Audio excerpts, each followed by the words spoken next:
On today's episode, we're doing player projections, why Cam Ward is set to have a breakout season in year 2. I think Cam Ward set up perfectly to throw for 4,000 yards this year. With all the newness, we'll see if it translates into a better season for the Tennessee Titans in 2026. Tighten up. It's the Titans Squad. Everything Tennessee Titans every week. Covering all the big hits and game-changing plays from the heart of Music City, the way only the Locked On Podcast Network can. Squad up. The Titans Squad Show starts now. And welcome to the Titans Squad Show. I'm Julian Minnesone, joined by Tyler Rowland and Brad Hopkins. We've got a jam-packed show for you today. Kind of a fun show for you listeners today. We are going to talk about the pre-schedule release that's set to come out later in the week. We'll look at some of the Titans opponents, home and away, for 2026, and maybe give some of our initial thoughts on who they are going to play. But I wanted to start with a fun game, you guys, a little bit of over-under. I'm going to give you guys some player projections for the Tennessee Titans.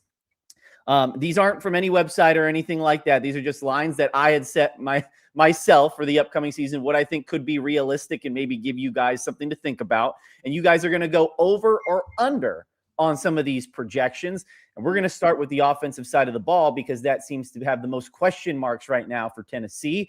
Brian Daboll, the new offensive coordinator, got a bunch of new weapons on that side of the ball. But of course, we're all looking at year 2 for Cam Ward. So I give you Cam Ward over under 3,400 yards and 24 passing touchdowns. You can go over under on both, one or the other. 3,400 yards equates to about 200 yards a game, guys. Last year, Cam was just under 3,200, and he had 15 passing touchdowns last year. So, Tyler, I know you mentioned at the top, he could be set up for a 4,000-yard season. Tell me why. Well, I thought it was interesting. So Mike Clay from ESPN, who is their fantasy analytics guy, he had projected Cam Ward for 3,700. And I didn't think that's not a bad total, but I just think that the Titans are in a spot where Cam Ward is ready for a breakout. And I think they've done a lot on the outside to give him more opportunities to do that. I think Brian Daboll's offense can set up situations for Cam Ward to get going easier and get kind of more low-hanging fruit to help boost his stats and kind of just easier. Everything was hard for the Titans last year. I kept saying throughout the season, it felt like they were playing football on like all Madden. You know, it's the highest difficulty possible. Everything is tough. They can't do anything with ease. There's no easy opportunities. And I think Brian Daboll is going to be able to create those easy opportunities. He's going to be able to add the RPO game back into this offense, which gives Cam Ward layups essentially to get going. That's not only going to boost stats, it's going to boost his confidence. It's going to open up things down the field where Cam Ward really wants to attack. So I think the combination of the additional weapons with Carnell Tate, the internal development at Wan'Dale Robinson, Brian Daboll is a major impact on that, like we talked about last week. I think you put all that together, and then just my general belief that Cam Ward is a very good player. You watch his tape last year, the stats look bad, but again, we know why that is. We know the context why that is. So I think with everything that's improved here, and then what he showed last year and what I think he could be, I don't think it would be crazy to see a 4,000-yard season. And I mean, Caleb Williams in year 2 had, 3,900 yards. Drake May got to 4,200. I don't think it's crazy to think that Cam could break 4,000. 24 touchdowns, though. What do you think about that? That has to be the case. Again, back to, the big projections I've seen as of late is the Mike Clay projections. And he had Cam Ward at 16 touchdowns and 10 interceptions. And I got to tell you, if that's where we're at, that is a major disappointment. Only one more passing touchdown and 3 more interceptions. That is not taking a step forward or breaking out. I think Cam needs to be around that 24 touchdown mark. I'll say under. I'll say because I think that's a function of the Titans offense maybe not being able to run the ball in the red zone. It's going to be harder to have easy opportunities to throw it in. But I'll say under on the 24, but between 20 to 25, I think is a sweet spot for a good year for Cam. Be hot.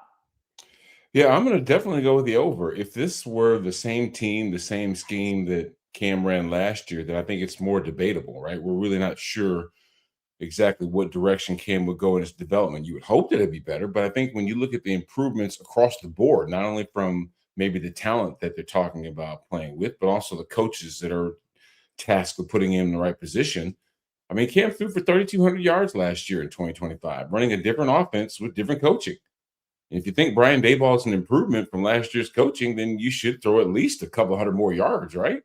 I mean, you got a first-round pick in Carnell Tate, a healthier Calvin Ridley, which we know that guy generally, when he's healthy, catches at least 1,000 yards in receiving, and Wan'Dale Robinson that had 1,000 yards receiving last year running Daboll's offense. That should also contribute to better numbers for Cam. So I'm just going to say, like, when you fall off a boat, you're going to hit water. You know what I mean? I mean, for the most part, I mean, I think they should be improved with not only a great scheme, but probably the best coaching to this point that Cam Ward has had as a professional. I'm going to go over on the yards, but under on the touchdowns too, Tyler. And reason being is I don't think not hitting 24 yards would be a failure. I think he could get about 22, 21 touchdowns in between that 20 to 25 range. And I still think it would qualify as a good season. The big thing for me, guys, is how long is he going to hold on to the football? He had a pressure turn sack rate of about 30% to start this season. It went down as the year went on when the offensive line was playing better and that offense was moving and simplified a little bit. And he admitted a lot of those sacks were on him for holding the ball too long. And this also goes to an offensive line that we have a lot of question marks about. How much do you think this question marks could play a factor in these overall numbers here up front for Mr. Moore?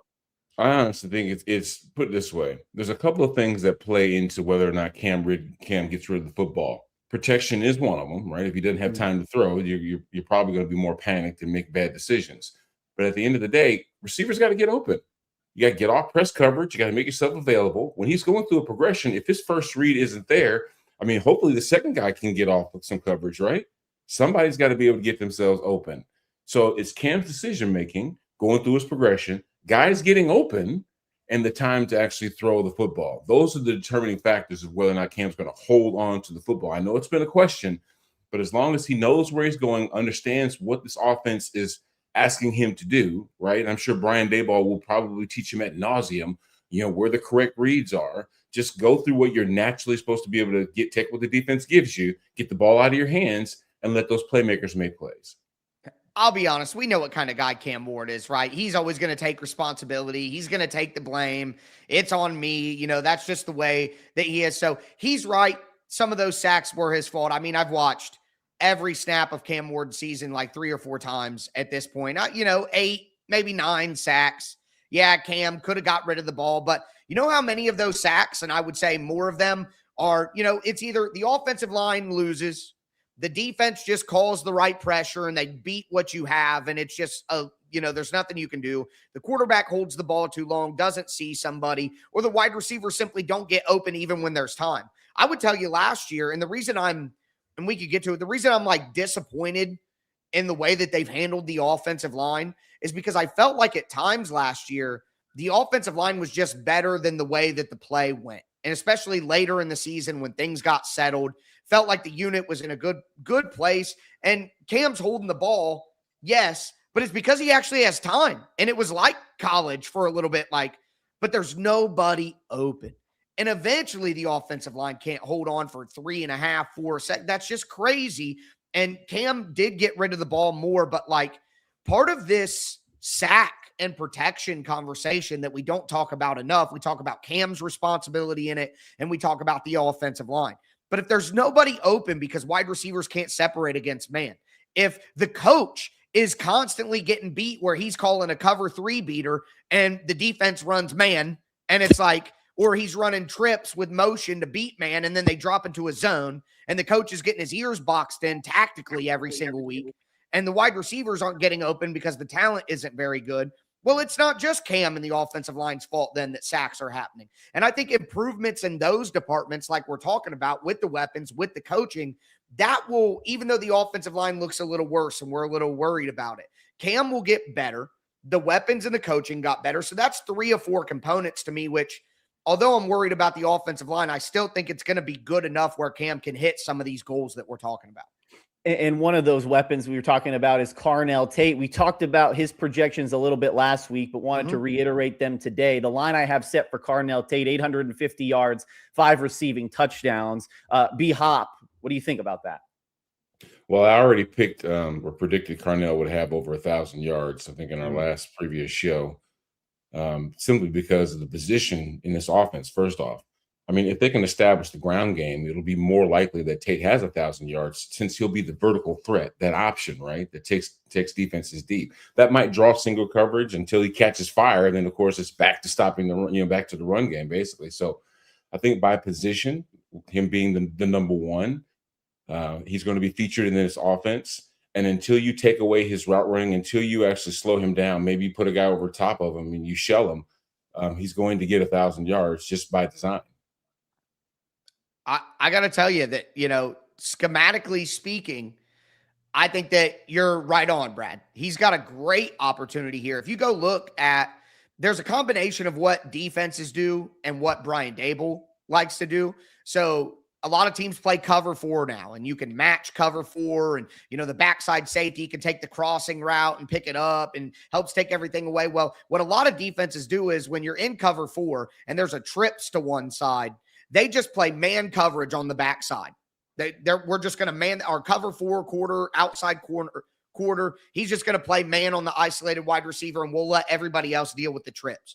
Well, Brian Daboll uses that over and over, and he did it with like Malik Neighbors. And Neighbors had a great rookie season with the Giants and was on his way to a great season last year before he got hurt, because Brian Daboll just gets him in these isolated situations with the outside corner where I can do a quick stop route, get the ball in my hands. I can go vertical on you, and it's one-on-one between us because the safety is occupied by a backside crosser, which can be Calvin Ridley or Wan'Dale Robinson. Like, Brian Daboll is excellent at creating these isolated opportunities. I think that's why they went and got Carnell Tate when we kind of weren't expecting them to go that direction, because the ability to create opportunities for the isolated wide receiver and the isolated wide receiver to win them consistently is huge in Brian Daboll's offense. And now they have Carnell Tate to do that. So he's going to get ample opportunity. But Julian, I just want to say, you are a menace. Last week we're on the show and I'm like, 700 to 1,000 yards sounds right. And you put it right in the middle, 850, to make me decide, okay,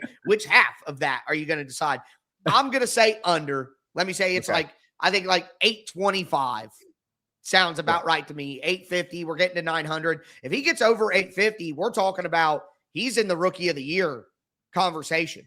And, Jeremiah Love is in a crowded running back room on a bad football team with no quarterback. Fernando Mendoza might not play half the season, right? If Kirk Cousins plays and starts, we don't know, but let's say that happens. Jordan Tyson is the other person tied in the odds on FanDuel with Carnell Tate, and he's got Chris Olave on his team to be who Carnell Tate is going to be for us. So there is a reasonable path forward that if Carnell Tate gets to around the numbers we're talking about, he might be the rookie of the year in the NFL. And the example I gave last week was Tet McMillan, who I think set the bar for offensive rookie of the year, which was over the 1,000 yards, like Brad was talking about, and 7 touchdowns. And again, I don't think he needs to hit those numbers exactly, but when you're picked in the top 5, I do think you need to get close, which is why I'm going over the 850, but I could see it being like 857 to 900 or something like that. And I'll go over on the touchdowns too, because life's too short to bet the under, guys. That's another thing as well. All right. He's Tony throw Pollard. it up. You know what I mean? Like Cam's going to throw it up, and Tate's dominant in that area of the game. So there better be a lot of touchdowns. Real quickly, one more guy before we take a break here. Tony Pollard has had 1,000 yards each of the last 4 seasons, the last 2 with the Tennessee Titans. So I set it at 1,000 and 5 touchdowns. Of course, how much is left in the tank there? That's the big question when it comes to him, and how effective are they going to be able to run the ball like they did in the back half of the season last year? Yeah, well, first off, it's really not up to him. I don't think he just forgot how to run the football, Julian. I mean, the only thing that would affect him getting 1,000 yards would be what? The guys blocking in front of him. Have they improved? And we're not going to really know that until the pads come on and they start running drills that are true indicators of who and what they are. Brian can also do things with scheme that can make the run game more effective. If the run game slows, he can try more verticals that open up the line of scrimmage.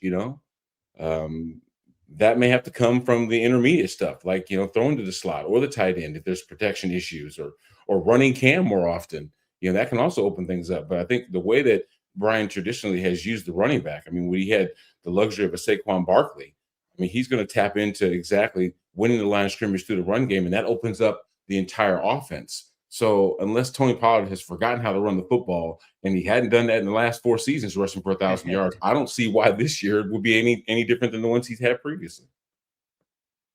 My answer is going to seem backwards, but I promise it makes sense. I do not think that Tony Pollard gets to 1,000 yards. I think it's under. But I think the Titans' run game is better.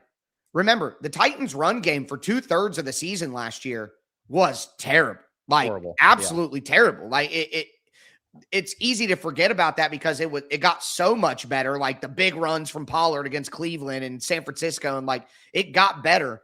But their run game was a disaster for most of the season. So I think Tony Pollard can have a better year. Like, it'll be like he'll have better games and things like that, and not go over 1,000, because Brian Daboll really does like to have a committee. Like, Brian Daboll likes to use multiple running backs. So I think Tony Pollard could have a quote unquote better season. Like, he could look better and be more efficient.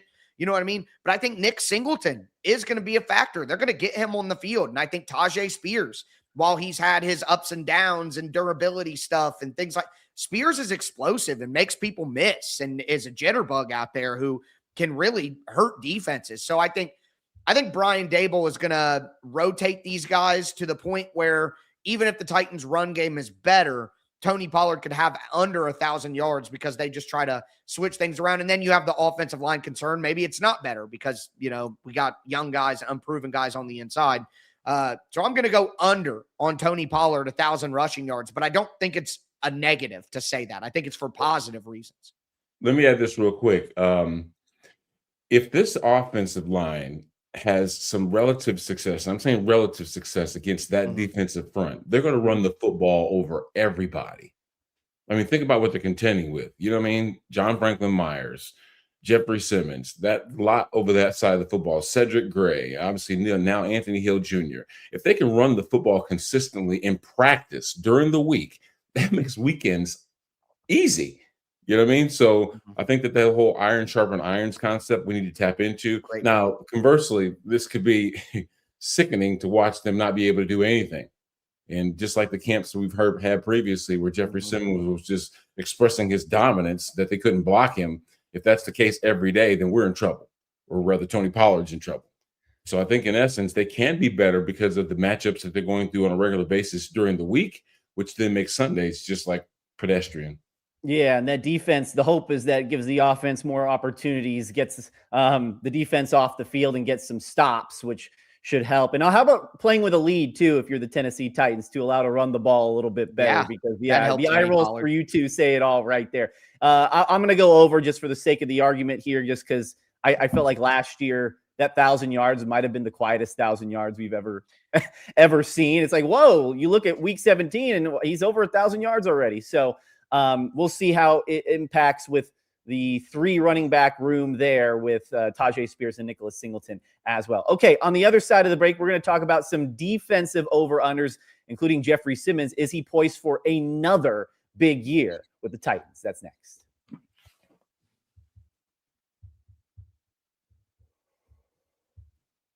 We can stream anything, order food in minutes, do everything from our phones, and somehow buying tickets to live events still feels way harder than it should be. Long lines, confusing checkout prices, jumping at the last second. It shouldn't be that complicated. That's why there is Gametime. It gives the fans the advantage and makes getting tickets fast and simple. I was just looking at tickets for an upcoming game, and it took me minutes to find great options. For example, the seat views are huge, so you can check your exact view before you buy. Love that. Take the guesswork out of buying tickets to every type of event with Gametime. Download the Gametime app, create an account, and use code LOCKEDON for $20 off your first purchase. Terms apply. Again, create an account and redeem code LOCKEDON for $20 off. Download the Gametime app today.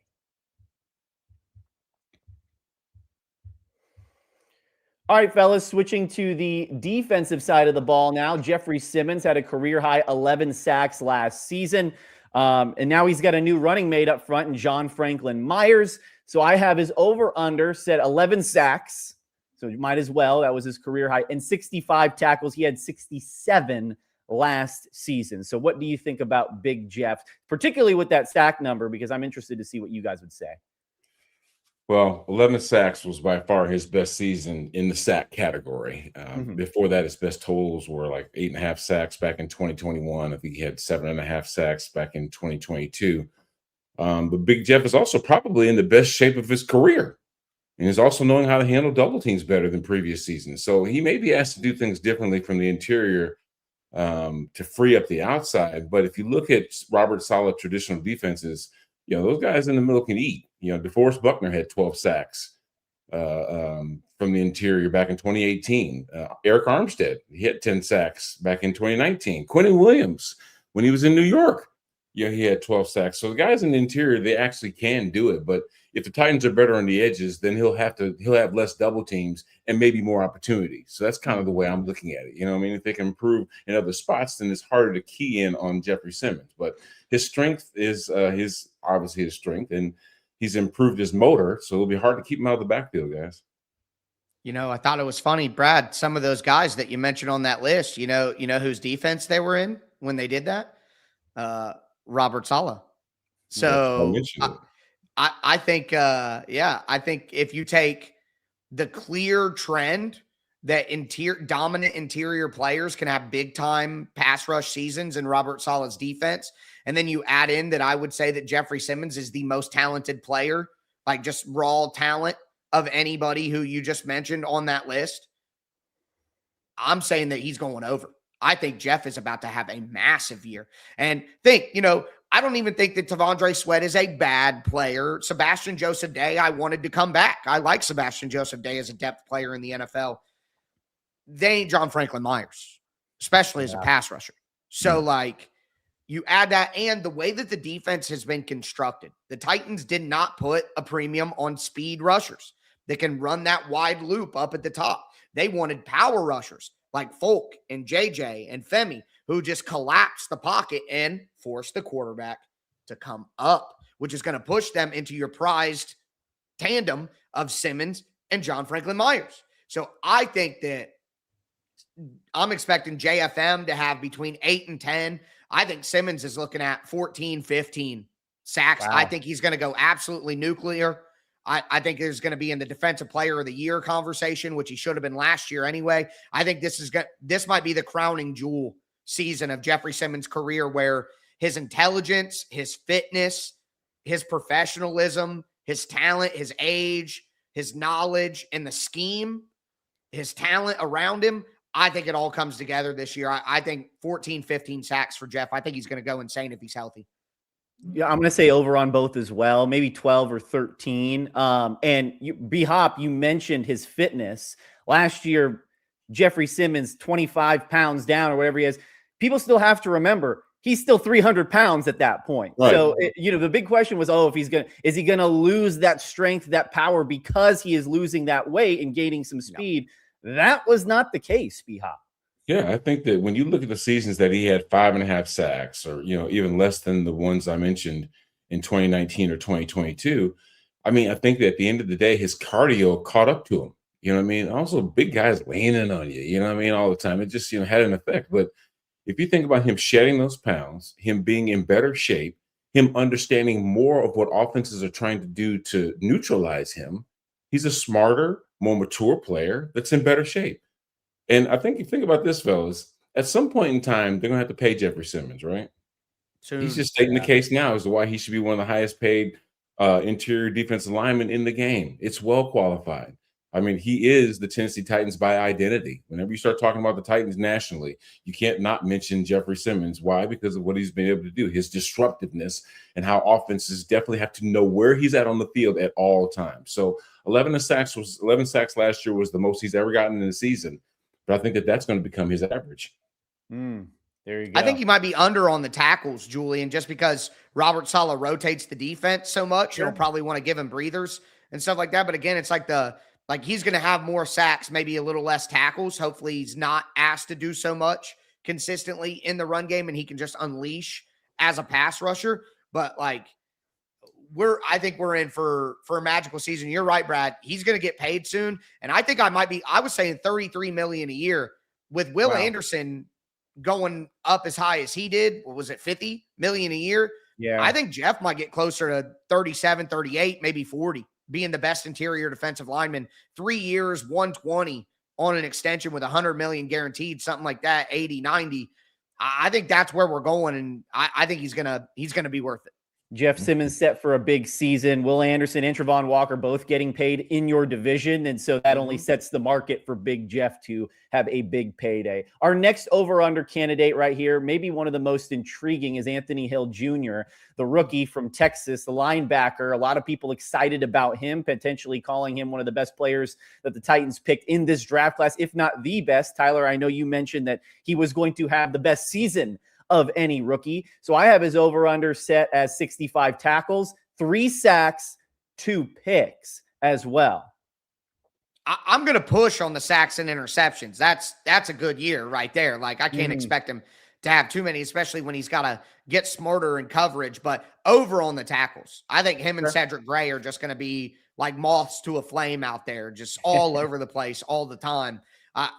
He's going to get downhill. He's going to attack people. He's going to fly all over the field. He's just a totally different athlete than what Cody Barton is right now. And I think those two guys, him and Cedric Gray, Anthony Hill and Cedric Gray together, they're going to be everywhere. So I'm going to go over. I think Gray probably, again, another, 100, 120. Hill probably a 100 himself. Like, they're going to be all over the place.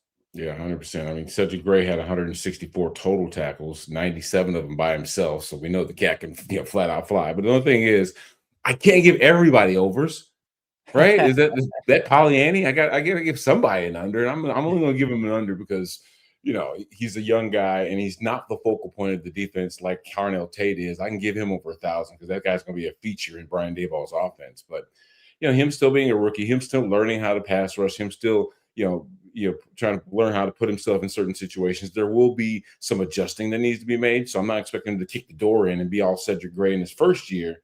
65 will be a great number. So I'm going to say 64 and a half. Oh, there you go. 64 and a half from B-Hop. I'll go over on the tackles, but under on the sacks and interceptions too. I wanted to ask you guys real quickly before we go to break. You mentioned Cody Barton, Tyler. And there's a lot of chatter out there of what his role is going to be, if he even has a future with the Tennessee Titans this year, given that they've taken Anthony Hill in this draft. What do you think of Cody Barton's potential, whether as a trade candidate, cut candidate, what have you?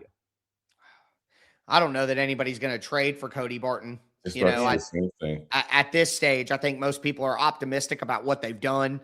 So getting a guy like that, maybe that would happen if there's some injuries in training camp or something. But I just don't think that Cody Barton is a good fit because they want athletic, violent, downhill linebackers. And Cody Barton's a former safety who doesn't really play that way. And it's not just age related, it's style as well. More of an assignment at the end of the day, more of like assignment oriented.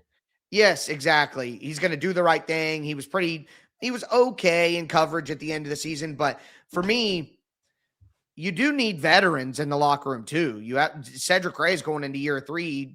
Anthony Hill's year 1 linebacker. I know that he's maybe not a perfect fit in this and that, but having a veteran guy in there to at least be a voice to some of these young linebackers to have. You still have James Williams in there, who's still super young. I don't think it would be the worst thing ever if they kept Cody Barton on just because he's a good guy in the locker room and a veteran to help coach up these guys on the field. Yeah, there's no real reason why. He's not a liability. I mean, I know he had 37 total tackles last year. Yeah, it wouldn't be a disaster. But the thing is, like you said, he can be more of a mentoring guy. He can be a role player, like Shaq talks about the others. You know what I mean? Him coming in and as a depth player. You know what I mean? I think that's some of the things that he can do because he's a smart guy. You know what I mean? He's not going to, basically give up, his part of the field. But for the most part, when you've got stronger, more athletic guys that can run the scheme sideline to sideline, that's essentially what they're looking for. They're looking for more knockoffs of what Cedric's performance was last year, and Anthony Hill Jr., he fits that mold perfectly. Yeah. And I mean, knock on wood, injuries are a part of the game too. And it doesn't hurt to have a guy who has done it before and depth even if he isn't taking a majority of the snaps because Anthony Hill Jr. is there. All right. On the other side of the break, we're going to talk about the pre-schedule release for the Titans, look at their opponents for away and home for 2026, and some general thoughts before these schedules get released this week. That's next on the Titan Squad Show. Keep it here. Don't forget to check out the Everydayer Club for ad-free episodes and access to a group chat with Tyler Rowland and other listeners of the show. Just tap the link in the show notes or go to lockedonpodcast.com/everydayer. That's lockedonpodcast.com/everydayer. Workplace chaos, deadline stacking up, inbox overflowing, and the one position you have still to fill is sitting open. When the pressure is on and you need the right hire, this is a job for Indeed Sponsored Jobs. Indeed Sponsored Jobs helps you reach the people who actually fit what you're looking for: skills, experience, location. So you're not just hoping the right candidate stumbles across your post. And here's the stat that says it all. In the minute I've been talking to you, companies like yours made 27 hires on Indeed, according to Indeed data worldwide. So if you're hiring, spend less time searching and more time interviewing candidates who check all your boxes with Indeed Sponsored Jobs. Spend less time searching and more time actually interviewing candidates who check all your boxes. Less stress, less time, more results. When you need the right person to cut through the chaos, this is a job for Indeed Sponsored Jobs. And listeners of this show will get a $75 sponsored job credit to get your job the premium status it deserves at Indeed.com/podcast. Just go to Indeed.com/podcast right now and support our show by saying you heard about Indeed on this podcast. Indeed.com/podcast. Terms and conditions apply. Need to hire? This is a job for Indeed Sponsored Jobs. Indeed. And the Titans have a job to do with this schedule here. We don't know where everything is placed, week to week yet. That's going to come out at the schedule release on Thursday. But I have put the home and away opponents on the screen if you're watching with us live on YouTube. Home games, of course, AFC South. You got the Browns, Jets, Eagles, Steelers, and Commanders. Away games, obviously the in-division away games. And then the Ravens, Bengals, Cowboys, Lions, Raiders, and Giants. So you look at this right now, fellas, from a 360 view. Your thoughts on the schedule? Because my thing, at least it's not last year's schedule, because that was brutal. Every single week they were playing a playoff team. On paper, to me, it looks a little bit more favorable. One thing that this schedule has and what this season is going to present for us is juice. I mean, we should be in line for some primetime games, because first off, our coaches are recognized by the media, right? And the teams they came from, as head coaches, we play this year. So when you look at Cleveland, of course, the quarterback situation is always going to be part of the conversation. If Deshaun Watson is actually playing well, people are going to want to see him. Yeah, obviously we know the Jets lineage. That was Robert Saleh's last stop as a head coach. Philadelphia Eagles are always a draw. You know what I mean? The Philly fan base will probably end up flooding Nashville like no other. And of course, when you're on the road, the Cowboys are going to be a draw. People love watching the Cowboys and seeing if Dak Prescott can throw for another 4,000 yards and defense give up so many points. That's going to be the case. Fernando Mendoza, first pick of the draft. We're going to want to see what he looks like. Now, we'll be playing in Las Vegas, but yet and still, that's going to bring a lot of national attention. And, of course, the place that last fired Brian Daboll in New York, the Giants, they're both on the schedule as well. So I just think basically, it's the final season at Nissan Stadium before the new one opens up. You got Robert Saleh as a first-year head coach. You got the logo and all these other newness all around it. It's just going to bring a lot of attention, a lot of juice to what we're doing. And I think that this schedule kind of lines up with exactly we being a part of the conversation, finally. Tyler, your mic. Too excited. Couldn't contain myself. Brad's getting me all hyped up here with, you're right. I want a primetime game. And you know what I want? I don't even care if it's on the road. I want Titans, Jags, Thursday night football. This is the perfect year to rekindle that feeling from the 2000 teens. We get that Thursday night matchup between the Jags and the Titans when they were doing every team gets their prime. It was a terrible game, but I miss it. And I think this year would be great.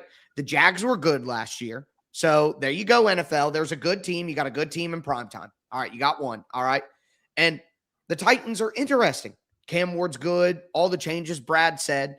I know that you can't count on the Titans to be necessarily good if you're the NFL. You don't know about that. But Jacksonville is good, so give them the home game and let the Titans play, and that's the Titans' primetime game for the season. It just, I'm not being a homer. I'm trying to think like the NFL, what makes sense, and that makes sense. Jacksonville, good. Titans, interesting. Knock it out. AFC South matchup, Thursday night football, just like old times. That's what I want. So give me that. You know what? I also was thinking about that new logo for the Titans in Houston. Oh, yes. You're gonna be so mad. To see those colors roll out, And the thing is, CJ Stroud this season, and Tyler, you probably agree with me, very polarizing this year. It's kind of like the issue get off the pot situation for that young man. So, there's a lot of storylines within our division. I just mentioned the games that kind of are in flux. I didn't say anything about Houston, Indianapolis, or Jacksonville just because there are no more foes, right? Yep. But if we're going to get out of the cellar of the AFC South, we have to have some success against those guys. And I'm not necessarily sure that Indianapolis has improved so much to where they're now a belle of the ball. Jacksonville, I think, still is holding the crown for how well they played last year. And always, whenever we play the Houston Texans, it's going to be interesting because that's where this team was born. They can't take over the NFL without taking over the AFC South first. So the big thing that sticks out to me of this schedule, guys, is there are a lot of teams that the Titans are playing that have some questions at quarterback. Cleveland's got a question at quarterback. Like, what are we going to expect out of that, revolving door? The Jets, Aaron Glenn out there saying that Geno Smith's going to lead us to the promised land. He's not. Can we get one of those week one, Julian? Can we get Browns Jets week one? Pause right there now. Which Geno Smith? Not the one that Chip Kelly screwed up in Las Vegas. What about the one that was up in Seattle, the one that was looking really, really good until Sam Darnold became available after throwing 4,000 yards and back-to-back He has a Jets roster. That's the thing, too. He's still got weapons, Garrett Wilson. He's still got dudes that he can throw to. You know what I'm saying? I know he doesn't have Jackson Smith and Jigba or DK Metcalf or guys that he was actually consistently throwing to. But Geno Smith in the right offense, and I think it's Frank Reich's offense, right? Come on, man. I mean, he might be speaking to the saying that, hey, look, this is going to be the Geno Smith that has the story to tell about him coming back to New York, the conquering hero, versus the guy that was the scapegoat for all the things that were going wrong in New York his first time around there. Yeah. I hear what you're saying, B-Hop. It's still a wait and see for that roster for me. Browns, Jets. I think Jaden Daniels and Jalen Hurts are kind of in a prove it year. Can you prove that you can continue to take that team to next height? Because it seems like both of those guys took a step back. And I know Jaden Daniels was hurt a lot last year. The Steelers, what the heck are they doing? Like Aaron Rodgers kind of putting them in limbo. And then, the two games that really stick out to me, and it's only because of a Cam Ward perspective, are the Raiders and Giants. You are going to be playing, assuming Fernando Mendoza is starting in that game when you play them, two of the younger quarterbacks in this league that Cam is going to be tied to for their entire careers because they came in at around similar times. And not only that, Raiders and Giants, I think we would all agree, if we do predictions after the schedule comes out, could be maybe winnable games for the Titans. And so I think there's a lot of interesting intrigue as far as what the quarterback play for a lot of their opponents is going to be like, which could in turn make some of these games a little bit more competitive than they were last season, when even that Raiders game, guys, last year, that might have been the worst football game I've ever watched, when the Titans lost to them, and that was Brian Callahan's kind of last hurrah. So that's the big thing, at least for me, with the schedule. How many of these games? Go ahead, how many of these games will the Titans have the better quarterback? Yeah. Think realistically. Browns, Jets, Steelers. Danny Dimes, Raiders, Giants. Raiders or Giants, yeah. And then you could start making arguments of, Jalen Hurts won a Super Bowl, but God, his fans hate him. So is Cam Ward. That's Philly, bro. That's Philly. Yeah, true Philly right there. I think people would take Cam Ward over CJ Stroud right now, whether that's right or wrong. I think the public sentiment would be Cam Ward because there's more potential there. and CJ Stroud's kind of going down. Daniel Jones had a good season, but coming off an Achilles tear, he had a fracture in the other leg too. So are they going to be playing Riley Leonard if they play early in the year? I mean, I just think that half of the schedule, at least half, and you could argue more if you wanted to get into little debates, the Titans have the better quarterback. And I think that's a pretty good sign for them to get more wins, you know? I was also thinking about I'm glad you mentioned the quarterbacks, Julian. Fernando Mendoza, depending on Kirk Cousins' success, if I could say it, I mean, this cat might not even be starting for a while, and especially if that game is early. Yeah. What if they play early? Yeah. Exactly. Another thing, can we start the season at home?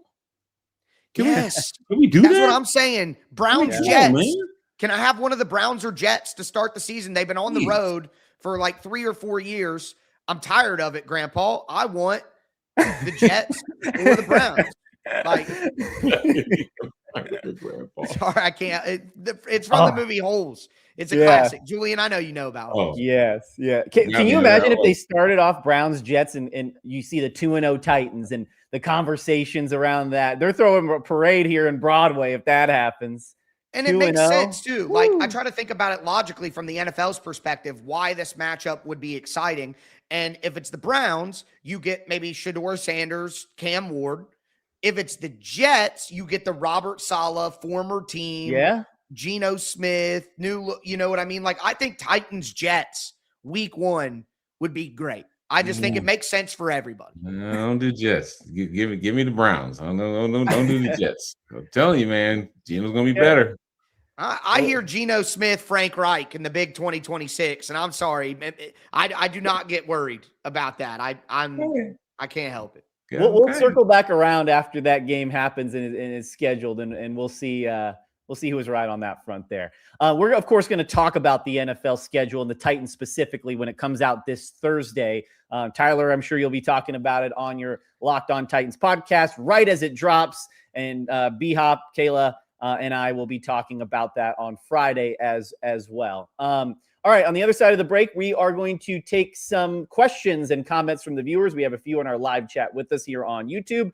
That's next on the Titans Squad Show. Don't go anywhere.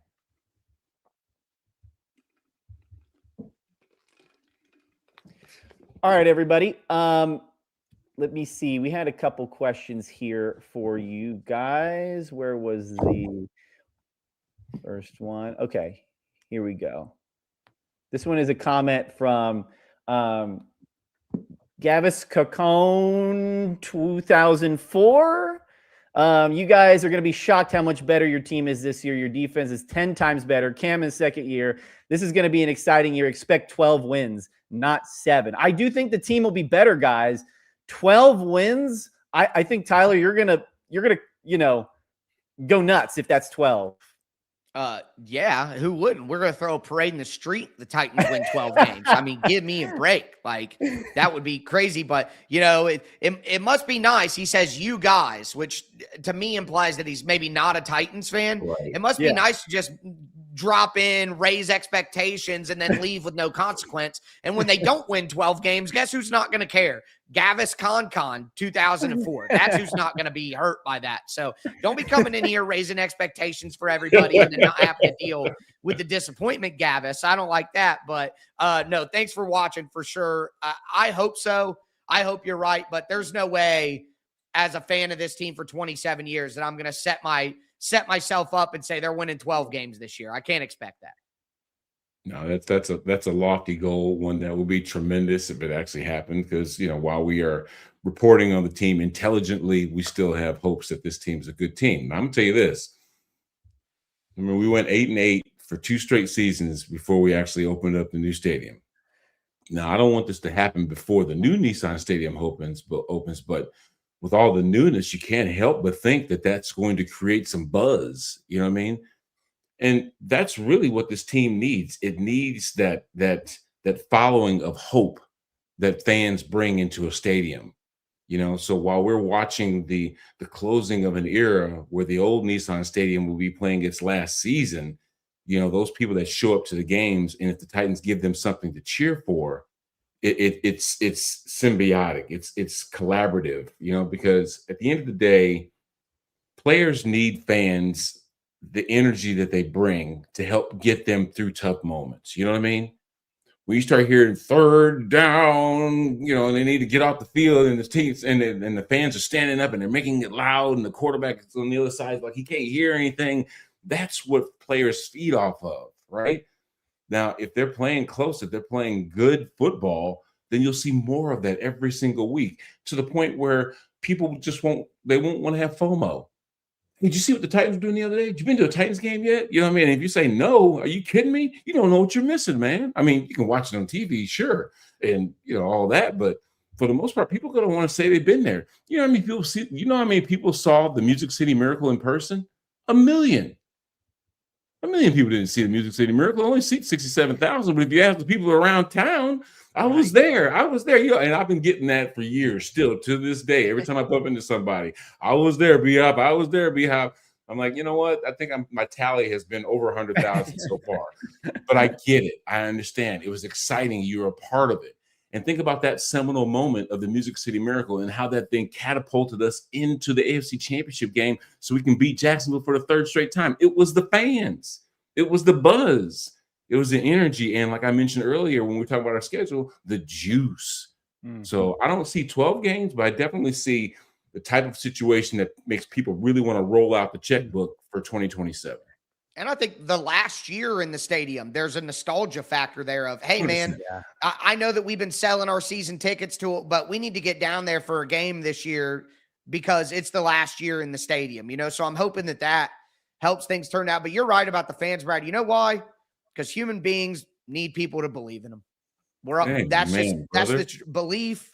Just having somebody to have your back, to cheer you on, whether it's regular life, whether you're a football player, it's why every boy loves his mother, right? Because his mommy tell him it'll be okay. You know what I mean? It's going to be all right. You're going to be okay. That's at the end of the day, that's what gets us going, So you're right. If the fans get more excited, they start the season well, I think it'll pack out the stadium because people want that last moment in the stadium before the new one comes around and the team is good and the players can feel that belief in the city and in the stadium, and it could just snowball, in a good way. It can just all go together. And then we get into the new year, the new stadium, there's even more energy. The team is better. They believe in themselves. And that's how you get back to where we all want this thing to go. I hope they offer us first rights into selling off parts of that stadium. I just want a chair. I just want a seat. You know what I mean? Not a row, just a seat to put right over there in the corner of my office here to say that that's where this whole thing started. You know what I mean? When people came in and they sat their butts in that stadium right there, we played the Cincinnati Bengals. We almost lost, but we then started getting stuff straight and ultimately ended up having a tremendous season and going to playing to ultimately lose to the Rams in the Super Bowl. Didn't mean to bring that part up, but still, it was a successful season. And I just want some memorabilia, from the stadium that says, hey, I was there when this thing started. Brad, I'm sure you can make some calls, man. You're Brad Hopkins. Yeah. I mean, just give me an opportunity. Hi, yes. Team legend here, wondering if I could get a piece of a broken down stadium. Yes. Give me a chair handle, something.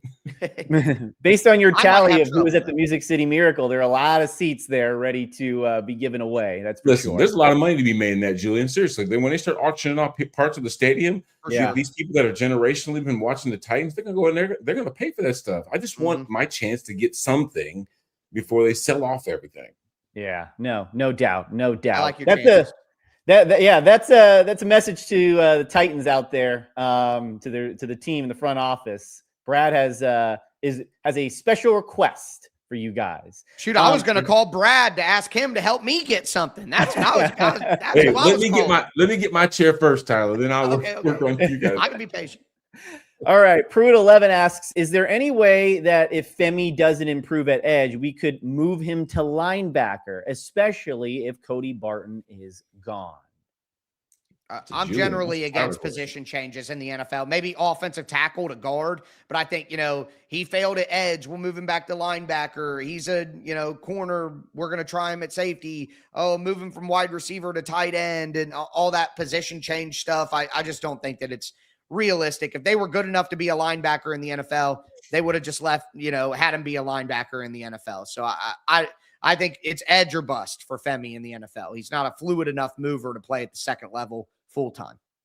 Yeah, kind of big too. 6'3", He's 260 bulky. He's pounds. bulky. I mean, at He's a linebacker, straight line guy, you don't want him dropping back into coverage consistently and stuff. It's exactly. just, he's not going to do it. Well, and I think when he was drafted in the second round last year, the idea was that he is a project of sorts. So I would ask maybe fans to have a little bit of leeway when it comes to his development too. In the hope, Never. I know second round pick, it's hard to say that, right? Because you're expecting like a day one starter, but we'll see how he develops under head coach Robert Saleh. Lance Feaster 3766 brings up a good point about the fans, B-Hop. I hope the fans show up so we actually have like a home field advantage. Of course, Nashville has become such a destination city where, I mean, it was shocking to me when my first season, it was a home game pretty much for the road team.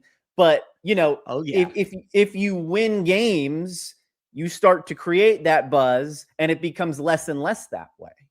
Yeah, you're right. Like I mentioned, people are going to want to be a part of the experience, but that does work against us. The fact that our city is so popular, when they start looking at the schedule, I'm talking about away teams, they're like, well, which games can we go to in a row? Oh, Nashville. Let's go to Nashville. You know what I mean? It's warm in November. Yeah. Nice people, the whole nine. So they just start checking that off, right? And then they start going to FanDuel or wherever you get your tickets. Game time. Game time. Yeah, whatever. So that's the thing. And just like, I understand the popularity of our city kind of works against us.